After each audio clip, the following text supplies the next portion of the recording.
Que a graça e a paz do nosso Senhor Jesus Cristo esteja com todos. Esta é a nossa oração. Na semana passada tivemos um pouco de dificuldade e não nos reunimos, não houve gravação, mas hoje retornamos para a última parte do capítulo 10 do Evangelho de Mateus, quando Jesus dá as suas orientações aos seus discípulos. Então nós vamos ler hoje o Evangelho de Mateus, no capítulo 10, vamos ler a partir do versículo 32 até o final. Diz assim a palavra do Senhor: Quem, pois, me confessar diante dos homens, eu também o confessarei diante do meu Pai que está nos céus. Mas aquele que me negar diante dos homens, eu também o negarei diante do meu Pai que está nos céus.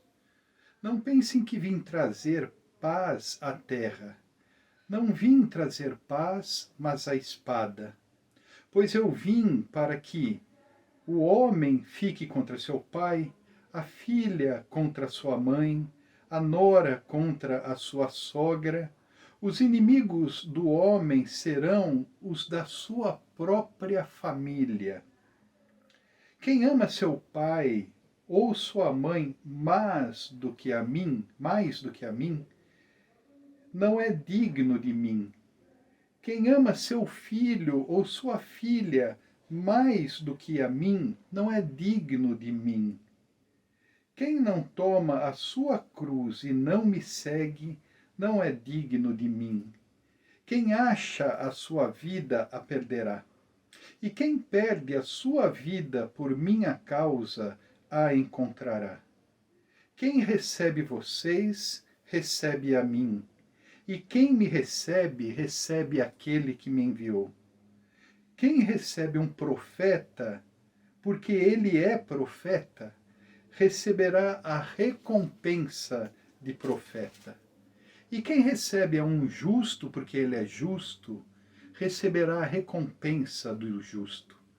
Se alguém der, mesmo que seja apenas um copo de água fria a um destes pequeninos, porque ele é meu discípulo, eu lhes asseguro que não perderá a sua recompensa. Pois bem, esta foi a última parte da orientação de Jesus aos seus discípulos, quando ele enviou os 12, e pelo que nós vemos aqui, são palavras difíceis de nós entendermos, talvez nem tanto de entendermos. Aqui Jesus está sendo muito claro. O que eu vejo muito difícil com esta passagem, com esse texto, é que ele se torna difícil de nós aceitarmos, de vivenciarmos estas palavras, praticarmos estas palavras. Primeiramente, nós poderíamos dizer, estas palavras aqui de Jesus a respeito de como alguns comentaristas, estudiosos, pregadores já falaram a respeito desse texto sobre o custo do discipulado, nós podemos dizer então, essas palavras foram ditas para os seus discípulos. Sim, é verdade, essas palavras foram ditas para os seus discípulos viveram todas estas situações aqui, os seus discípulos foram perseguidos, os discípulos de Jesus foram negados, assim como Jesus, os discípulos de Jesus também sofreram oposição. Então nós podemos entender muito bem esta passagem com relação aos discípulos de Jesus, aos 12 ou aos primeiros discípulos de Jesus. Acontece que nós vemos os primeiros cristãos enfrentando esta oposição. E os primeiros cristãos também recebendo, como poderíamos dizer, a recompensa pelos seus atos, ou seja, os primeiros cristãos também sofreram por proclamar o nome de Jesus, por confessar que Jesus era o Kyrios, no grego, o Senhor, num momento em que o culto era realizado para o imperador romano. Os primeiros cristãos sofreram perseguições. Os primeiros cristãos, então, também pagaram este alto preço que nós vemos aqui. Os primeiros cristãos, nós poderíamos dizer também, com os seus atos, através da sua confissão, através da sua vida, não sendo omissos em proclamar o nome de Jesus, também eles trouxeram, como Jesus diz aqui, ao invés de paz, a espada. Eles trouxeram divisão dentro das suas próprias casas. Eles também sofreram perseguição dos seus próprios familiares. E como Jesus diz aqui, não pensem que vim trazer paz à terra, não vim trazer paz, mas a espada. Pois eu vim para fazer com que o homem fique contra o seu pai, a filha contra a sua mãe, a nora contra a sua sogra. Os inimigos do homem serão os da sua própria família. E por demonstrarem o amor de Jesus e o amor por Jesus, eles também sofreram sérias consequências na sua vida. E nós podemos entender também perfeitamente os versículos que vêm a seguir, todos aplicados àqueles primeiros cristãos, tanto aos discípulos de Jesus, depois apóstolos de Jesus, e aos primeiros cristãos que foram martirizados. Nós vemos no capítulo 11 de Hebreu uma lista de pessoas que morreram ao fio da espada. Pessoas que perderam a sua vida, foram sacrificadas, simplesmente por pregar o evangelho do amor de Jesus Cristo, o evangelho do reino de Jesus Cristo, ou seja, o evangelho do reino de Deus. E aí ele diz aqui, quem ama seu pai ou sua mãe mais do que a mim, não é digno de mim. Quem ama seu filho ou sua filha mais do que a mim, não é digno de mim. E quem não toma a sua cruz e não me segue, não é digno de mim. Quem acha a sua vida e quem perde a sua vida por minha causa a encontrará. Quem acha a sua vida a perderá. E quem perde a sua vida por minha causa a encontrará. Ou seja, quem quer preservar a sua vida e às custas disso se isenta do compromisso com Jesus. Quem quer ganhar a sua vida e quem quer preservar, quer se salvar de situações difíceis, na realidade, a perderá com relação a Jesus. E quem perde, ou seja, quem abre mão das suas prioridades e quem segue a Jesus Cristo como prioridade total, este encontrará vida. Aqui, queridos e queridas, é um texto difícil. É um texto difícil e como nós podemos aplicar essas palavras nos nossos dias? Será que ela serve para nós hoje do mesmo jeito que Jesus ensinou aos seus discípulos, que Jesus disse para os seus discípulos? Será que a palavra de Jesus aqui, ela serve para nós na mesma dimensão que serviu para os primeiros cristãos? Pois bem, primeiramente, nós vemos aqui Jesus dizendo que quem, pois, me confessar diante dos homens, eu o confessarei diante do meu Pai que está nos céus. Agora, aquele que me negar diante dos homens, eu também o negarei diante do meu Pai que está nos céus. O que seria isso? Nós confessarmos que somos cristãos para todas as pessoas? Nós não omitirmos que somos cristãos para as outras pessoas? E pagar o preço de dizermos que somos cristãos? Por causa disso, em muitos lugares ainda no mundo, se sofre oposição. Cristãos, nós bem sabemos, em países islâmicos, sofrem oposição.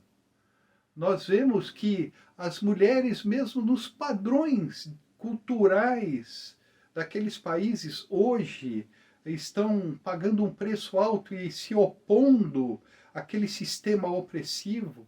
Então, há muitos lugares no mundo em que os cristãos, eles pagam o preço pelo fato de serem cristãos. E nós, no nosso mundo ocidental, e nós aqui no nosso país ou nos outros países ocidentais, países que não vivem um sistema opressivo ou um sistema religioso opressivo, ou mesmo um sistema de governo opressivo que leve aqueles que se declaram cristãos à perseguição, será que somente se aplica a eles? E nós que temos liberdade de expressão, liberdade religiosa, então, nós confessarmos a Cristo, estamos tranquilos nesse ponto? Jesus diz, aquele que me confessar, eu o confessarei diante do Pai. Mas aquele que me negar, eu também o negarei diante do meu Pai que está nos céus. Queridos, nós podemos, Jesus nos ensinou a orar o Pai Nosso, como conhecemos, e logo no início ele diz, Pai Nosso que estás nos céus, santificado seja o vosso nome, seja feita a vossa vontade, assim venha a nós o teu reino, seja feita a sua vontade, assim na terra como nos céus. Eu penso que confessar o nome de Jesus tem implicações muito mais profundas do que apenas dizermos que somos cristãos, somos evangélicos. Tem a ver com o jeito que vivemos. É como o sobrenome familiar que nós carregamos. Nós carregamos o nome da nossa família. Quantas vezes alguém chega em questões familiares, brigas, fala, este não está honrando o nome do seu pai, da sua mãe, este não está honrando o seu nome. É como se estivesse negando o nome da família, como se não quisesse viver de acordo com os padrões familiares ou a memória da família. E eu sei que aqui vai muitos questionamentos, porque realmente muitos não querem viver dentro dos padrões e do jeito de ser de algumas famílias. Não é bem isso que quero dizer. Mas quando confessamos o nome de Jesus, não é a simples confissão que nos acompanha, mas nos acompanha que aqueles que nos ouvem e que ouvem a nossa confissão, vem a mesma coisa a respeito de nós. Este não carrega o nome de Deus na sua vida, ou esta não carrega o nome de Deus na sua vida. Então a confissão se torna vã e se torna vazia. Não basta dizermos que somos filhos de Deus, Não basta dizer que cremos em Jesus e que seguimos a Jesus. O nosso jeito de ser e de viver deve indicar a nossa confissão. A palavra confissão significa homologar. A palavra confissão significa concordar com Deus a respeito de algo, de alguma coisa. No Evangelho de Lucas já tem a mesma passagem diz: se alguém confessar a mim e as minhas palavras. Ou seja, a pessoa de Jesus e os seus ensinos. Eu o confessarei diante do meu Pai que está nos céus. Mas aquele que negar a mim e as minhas palavras, eu o negarei diante do meu Pai que está nos céus. Quando nós confessamos a Cristo, não apenas estamos dizendo que pertencemos à religião cristã, a uma denominação, que somos evangélicos, ou que seja, alguns católicos, alguns segmentos do cristianismo e dizemos assim, confessamos a Cristo, mas confessamos na nossa vida, confessamos nos nossos padrões de pensamento, confessamos na nossa direção e na forma como nos relacionamos. Por causa disso, muitos não querem saber de Jesus. Quando olham para os cristãos, muitas vezes, ao invés das pessoas admirarem aqueles que carregam o nome de Cristo, hoje, pelo contrário, muitos, infelizmente, não querem nem saber do Evangelho de Cristo. E há muitas pessoas que não são nem ateias, mas são anticristãs, antirreligiosas. Exatamente pelo que vem naqueles que confessam o nome de Jesus. Então é algo muito mais sério aquilo que Jesus está dizendo. Aqueles que confessam o meu nome, aqueles que confessam, eu o confessarei diante do meu Pai que está nos céus. Mas aquele que me nega diante dos homens, eu também o negarei diante do meu Pai que está nos céus. Nós vemos que os próprios discípulos falharam, como o exemplo de Pedro, que negou a Cristo. E aqui, não apenas, nós podemos utilizar o exemplo do próprio Pedro. Diante destas palavras, Jesus poderia não mais receber a Pedro quando Cristo ressuscitou. E quando Cristo previamente disse que Pedro iria negá-lo, que Pedro iria negar a Jesus. Antecipadamente Jesus disse isso. Mas Jesus disse, Pedro, eu orei por você. Satanás requereu o teu nome como alguém que peneirasse e queria te ceifar, digamos assim, mas eu orei por você. E Pedro disse, nunca, nunca vou te negar. E a história nós sabemos.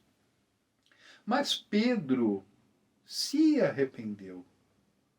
E aqui, ainda que dentro da nossa vida e de algumas situações, Jesus não dá um momento definitivo, porque senão Pedro não seria aceito.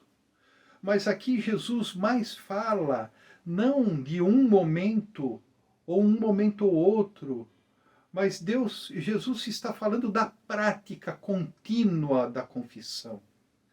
Não apenas uma vez, mas permanentemente. Porque senão, quem de nós estaria isento aqui? Quem de nós que já não se envergonhou quando fomos acuados por pessoas? Quem de nós já não envergonhou o nome de Jesus com as nossas atitudes? Quem de nós já nas nossas atitudes não negou a Jesus? Eu penso que aquilo que Jesus está dizendo aqui é aquele que continuamente carrega o nome de Cristo. É aquele que permanentemente, continuamente o confessa diante dos outros, pelo seu viver. E o decorrer da passagem nos mostra isso. O que poderia causar divisão? Jesus diz assim: não pensem que vim trazer paz, mas vim trazer a espada. Pois eu vim para fazer com que o homem fique contra seu pai, a filha contra sua mãe, a nora contra sua sogra. Os inimigos do homem serão os da sua própria família. Será que Jesus veio trazer a espada e não a paz pelo radicalismo para com as pessoas? Será que Jesus veio trazer a espada e não a paz? Porque Jesus foi alguém radical e intransigente? Pois aqui, sim, todas as exigências de Jesus estão sendo radicais e intransigentes. Confessar o seu nome. Uma vida que, pela vida de servir a Jesus, de não se preservar, de não querer salvar a sua própria vida, de não negar-se a si mesmo e seguir a Jesus. Será que Jesus está querendo dizer aqui que nós temos que ser todos religiosos, viver num mosteiro, ir para um seminário, nos tornarmos confessantes religiosos, líderes religiosos? Será que Jesus aqui está falando de uma vida de abnegação total, de que nós tenhamos que ter uma privação total, não tenhamos que ter bens, não tenhamos que ter uma vida até que possamos sair, nos divertir, não, uma vida total de serviço, reservada para Deus, para Jesus? Será que é isso que Jesus está querendo nos dizer? Será que Jesus veio trazer mais uma religião radical e extremista a ponto de causar divisões dentro das nossas famílias? Será que o cristianismo é isto?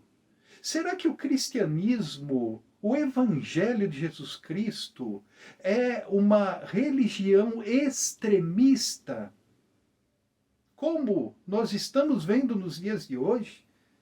Será que realmente representa isto? Que nós tenhamos que fazer uma cruzada neste mundo? Uma cruzada de intransigência, de radicalismo, de segregação, de separação, em nome da nossa fé? Será que foi isso que Jesus quis dizer? Eu me nego pela própria vida de Jesus. Eu me nego pelo que eu vejo de Jesus nos relatos dos evangelhos, a pensar que é isto que Jesus esteja querendo dizer. Eu creio que aquilo que Jesus está querendo dizer é que pela mensagem que exatamente vai de encontro a este radicalismo dos escribas e fariseus e mestres na lei, eu creio que é exatamente contra isso que Jesus diz: olha, eu vim causar divisão. Porque Jesus diz: o meu fardo é leve, o meu jugo é suave. Venham, aprendam de mim, que eu sou manso e humilde de coração. Será que Jesus se contradisse nas suas próprias palavras? Será que quando Jesus diz: aprendam de mim, porque eu sou manso e humilde de coração, e vocês vão achar descanso para as vossas vidas, É este um evangelho radical que traz separação? Pois nós vemos que realmente as implicações do amor de Deus, muitas vezes, ao invés de aproximarem, por incrível que pareça, afasta pessoas que não querem amar. Perdão.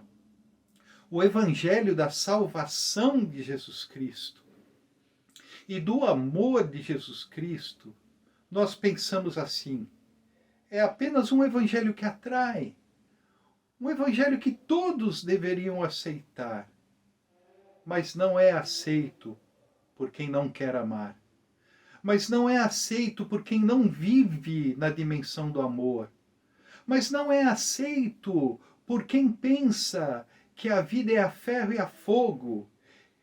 Aqueles que creem no olho por olho, dente por dente, justiça por justiça. Aqueles que não entendem a mensagem do Evangelho de Jesus, que veio para nos libertar de todos os laços opressores, dos quais, muitas vezes, os laços da religião se tornam opressores para as pessoas. Aqueles laços que separam pessoas de pessoas, aqueles laços que criam barreiras entre pessoas. Nós sabemos, e me perdoem se há pessoas de outros segmentos, como do islamismo, por exemplo, mas quantos exemplos nós não vemos e não estamos presenciando no mundo, que por padrões de usos e costumes pessoas estão sendo massacradas. O evangelho da aceitação de Jesus, o evangelho do amor de Jesus, é o evangelho que traz a espada, que penetra até o fundo e divide todas as intenções do coração. A palavra de Deus nos diz assim, que a palavra de Deus, Hebreus capítulo 4, no versículo 12, porque a palavra de Deus é viva e eficaz, como uma espada de 2 gumes, e penetra até lá no interior da alma e divide intenções e pensamentos. É como vemos aqui. Eu gostaria de ler exatamente a passagem para nós entendermos a dimensão. A palavra de Deus, Hebreus capítulo 4, versículo 12. A palavra de Deus é viva e eficaz, mais afiada do que qualquer espada de 2 gumes. Ela penetra até o ponto de dividir a alma e espírito, juntas e medulas, e julga os pensamentos e intenções do coração. Nada em toda a criação está oculto aos olhos de Deus. Tudo está descoberto e exposto diante dos olhos daquele a quem havemos de prestar contas. Isto sim, o Evangelho faz. Porque Jesus mesmo diz: a luz veio para os homens, mas os homens aborreceram a luz, porque os homens não queriam vir para a luz para que as suas obras não fossem manifestadas. Aquilo que é feito no oculto, quando é manifestado pela palavra da verdade, por aquele evangelho que penetra até lá no fundo do nosso coração e discerne as nossas intenções, os nossos pensamentos, os nossos sentimentos. Quando Jesus diz assim, o mal não é aquele padrão que vocês estão querendo ter de purificação, aquele padrão de eu lavar as mãos, viver uma vida em todos os ritos religiosos da purificação. E aí Jesus diz assim, o mal não é aquilo que entra pela nossa boca e desce pelo estômago, depois é lançado fora. Pelo contrário, o mal é aquilo que sai de dentro do coração. E é do coração que saem as más intenções. É do coração que saem todas as manipulações, as maquinações. É do coração que vêm os furtos, os roubos, os adultérios. É do coração que vêm separações. Então Jesus, ele foi aquele que foi até o fundo do nosso coração, que examinou e examina o nosso coração. Nós não estudamos a palavra de Deus. Pelo que nós lemos em Hebreus, nós somos dissecados pelo Evangelho de Jesus Cristo. As nossas intenções e os nossos desejos, a nossa religiosidade oca e vazia, os nossos relacionamentos, todos eles são expostos pelo Evangelho de Jesus. Nós somos conclamados a viver no Evangelho da paz, no Evangelho da salvação, na prática do amor de Cristo. E por incrível que pareça, isso traz separação em muitas casas, em muitas famílias. Alguns podem achar chocante ou negar aquilo que estou falando. Imagina, é exatamente o amor que transforma uma casa. Existem pessoas fechadas para o amor e que não querem receber o amor de Deus. Então, eu vim trazer muita separação, mas não menos do que isso. Estarmos dispostos a seguir a Jesus é estarmos dispostos a confessar o seu nome. É estarmos dispostos a pagar a implicação do amor. Quantas pessoas foram sacrificadas nesse mundo por amarem outras pessoas? Quantas pessoas que pagaram este alto preço? Quem somos nós para achar que nós não possamos sofrer alguma espécie de oposição? Mas não a oposição do preconceito religioso, não a oposição da separação, não a oposição da segregação, não é isso que Jesus quer nos dizer. Não a espada da acepção de pessoas, a espada do preconceito, a espada do não perdão, a espada do ódio, não. É a espada que, pelo contrário, por proclamar o amor de Deus, o perdão sobre os nossos pecados, a misericórdia de Deus, é que, muitas vezes, nós podemos causar desconforto no nosso meio, muitas vezes dentro das nossas próprias casas.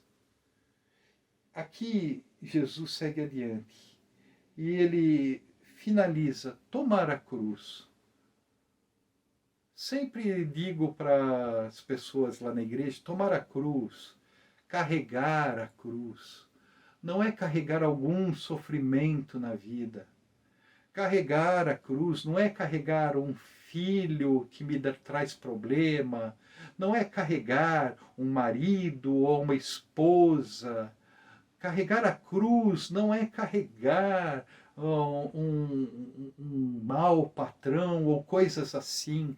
Carregar a cruz não é eu ter uma enfermidade que me faz carregar uma cruz na vida. Não, não é isso que significa carregar a cruz. Carregar a cruz tem aquele sentido no qual as pessoas viam que quando alguém estava carregando a cruz, estava indo para a morte. Quando ele estava carregando aquela cruz, ele estava carregando a confissão dos seus pecados, ele estava carregando a confissão do seu crime. Ele estava pagando o preço dos seus crimes. E ele estava indo em direção à morte, à cruz. O que significa para nós carregar a cruz? Significa aquilo que Jesus diz. Aquela questão de quem não toma a sua cruz e não me segue. Jesus mais adiante, ele diz, aquele que vem a mim, não é? De maneira nenhuma lançarei fora, e ele diz assim, que se alguém quer vir após mim, tome a sua cruz, negue-se a si mesmo, tome a sua cruz e me siga. Negar-se a si mesmo não é autoflagelação. Negar-se a si mesmo não é negar minhas capacidades, negar aquilo que sou, minha forma de ser, meu pensamento. Mas negar-se a si mesmo, todos nós sabemos o quanto é difícil negarmos o nosso ego, o quanto o nosso ego se opõe a Deus, o quanto o nosso ego se opõe às pessoas. E é quando carregamos a cruz dia a dia que nós assumimos o compromisso e dizemos assim como Paulo disse, não mais ego em mim, ou seja, não mais o ego vive em mim. Paulo disse, porque que eu não me glorie senão na cruz de Cristo. E eu vivo, mas não mais eu vivo, mas Cristo vive em mim. Então, quando assumimos a cruz de Cristo, assumimos aquilo que Cristo fez por nós. Assumimos a nossa confissão por Jesus. Assumimos o preço do Evangelho. Assumimos o custo de seguirmos a Jesus e dia a dia sermos transformados no nosso ego e dizermos para Jesus que o ego não mais viva em mim, mas que Cristo viva em mim. Que Cristo possa dia a dia nos libertar do nosso próprio ego. Pois não há nada mais terrível, muitas vezes nós achamos, do que outras pessoas, do que outras situações. Mas diante de Deus não há oposição maior e nada mais terrível do que o nosso próprio ego. E Jesus diz isto. E por fim ele diz, aquele que recebe vocês, recebe a mim. E se vocês aceitarem o profeta como um profeta, se vocês alimentarem o profeta, derem guarida para um profeta, e derem guarida também para as palavras do profeta, porque quem pode receber a um profeta sem reconhecê-lo como profeta? Eu não aceito nada do que você diz, mas eu te recebo. E Jesus diz, aquele que receber um profeta, a mim me recebe. Aquele que receber um justo, ou seja, aquele que, um justificado, não uma pessoa correta apenas. A Bíblia, quando fala do justo, não está falando de uma pessoa correta na vida, mas aquele que foi justificado por Cristo. E até ladrões podem ser justificados por Cristo. Pessoas que cometeram erros podem ser justas no sentido de terem sido justificados. E se nós recebermos pessoas assim nessa condição, Jesus diz, recebemos a Ele próprio, como se estivéssemos recebendo a Ele próprio. e se nós abençoarmos pessoas, e se nós servirmos, por mínima que seja a nossa ação para pessoas, demonstrando fraternidade, amor, serviço, a prática do bem, Jesus diz: a mim o fizestes também. Então, irmãos, esta palavra, irmãs, a todos e todas que nos ouvem nesta manhã, estas palavras não foram apenas somente para os discípulos, os 12. Estas palavras não serviram apenas aos primeiros cristãos que sofreram oposição, perseguição. Essas palavras são vivas e operantes ainda hoje. E se nós quisermos seguir a Cristo, não há meio termo em seguir a Jesus. Não há seguir a Jesus do jeito que nós queremos ou do jeito que nós vemos. Senão, Jesus mesmo diz: se alguém quiser vir após mim. Jesus mesmo deixou o jovem rico ir embora, porque ele não quis seguir a Jesus do jeito de Jesus. E Jesus ficou entristecido. E Jesus ainda se entristece. E Deus ainda se entristece com pessoas que o estão seguindo a meia boca, que diluíram o Evangelho de Jesus, que transformaram o Evangelho de Jesus em rituais, em práticas, em outras coisas, que mudaram o Evangelho de Jesus. Se alguém quiser seguir a Jesus, tem que seguir do jeito de Jesus. E será que nós estamos seguindo a Jesus do jeito de Jesus? Não há meio termo em seguir a Jesus. Não há alívio em seguir a Jesus. Não há mar de rosas em seguir a Jesus. Mas é libertador seguir a Jesus. É gratificante seguir a Jesus. É gratificante estarmos na dimensão do Evangelho, do reino de Cristo. É gratificante não querermos ser os primeiros, mas os últimos. É gratificante não querermos ser como os maiores, mas como os menores, aqueles que servem. É gratificante saber que para participarmos do Evangelho de Cristo, do reino de Deus, do jeito que Jesus quer, temos que amar não somente aqueles que nos amam, mas aos nossos inimigos.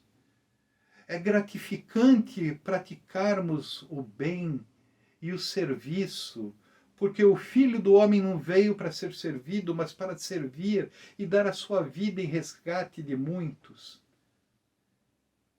Queridos e queridos, não é de outro jeito, é desse jeito. Não é mais ou menos, uma coisa eu aceito, outra não. Seguir a Jesus não é querer se salvar, é perder para ganhar. O ego, o nosso jeito. O Evangelho de Jesus não nos imbeciliza. Pelo contrário, o Evangelho de Jesus abre os nossos olhos. O Evangelho de Jesus nos torna seres humanos de outra dimensão e natureza. É assim que Jesus quer. Não menos que isso. Exatamente assim. Que nós possamos meditar nessas palavras e ver de que jeito estamos seguindo a Jesus. Se estamos nos preservando, às vezes não queremos entrar em determinados aspectos e situações, nos preservamos, ou fugimos, ou negamos através das nossas práticas, ou não assumimos a cruz e seguimos a Cristo.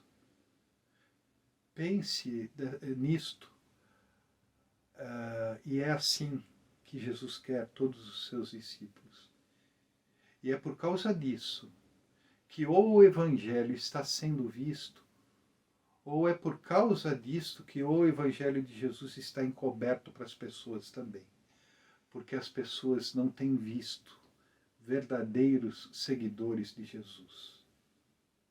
É simples assim, mas é pesado assim, mas é também libertador assim. Senhor Deus e Pai, eu quero te agradecer, ó Pai, porque o teu confessarmos o nome de Jesus é assumirmos a vida de Jesus, seguirmos a Jesus, é andarmos como ele andou. Senhor Deus e Pai, no nome de Jesus Cristo, que tu nos perdoes, ó Pai, e que tu nos dês a ação, a força interior, que tu nos dês, Senhor, a condição de caminharmos dentro do caminho estreito, carregando tão somente a nossa cruz e seguindo a Cristo. Que tu nos ajudes nisso, Pai. Que tu nos ajudes a sermos portadores não só do nome de Cristo, mas também em nossas vidas, portadores do amor de Cristo e do perdão e da salvação de Cristo em nossas vidas. Que sejamos instrumentos de salvação e não de condenação, ó Pai. Que esta separação não se dê por condenação, mas por levarmos a salvação. Senhor, ajuda-nos a entendermos as implicações disto. Senhor, ajuda-nos a caminhar nesta caminhada. É o que te pedimos e te agradecemos no nome de Jesus. Amém. Que a graça do nosso Senhor Jesus, que o amor de Deus, o nosso eterno Pai, e que a direção e o consolo e a orientação do Espírito Santo esteja sobre todos nós, sobre todos aqueles que confessam o nome de Cristo, desde agora e para todos sempre. Amém. Que Deus abençoe e até a próxima semana, se Deus assim o desejar.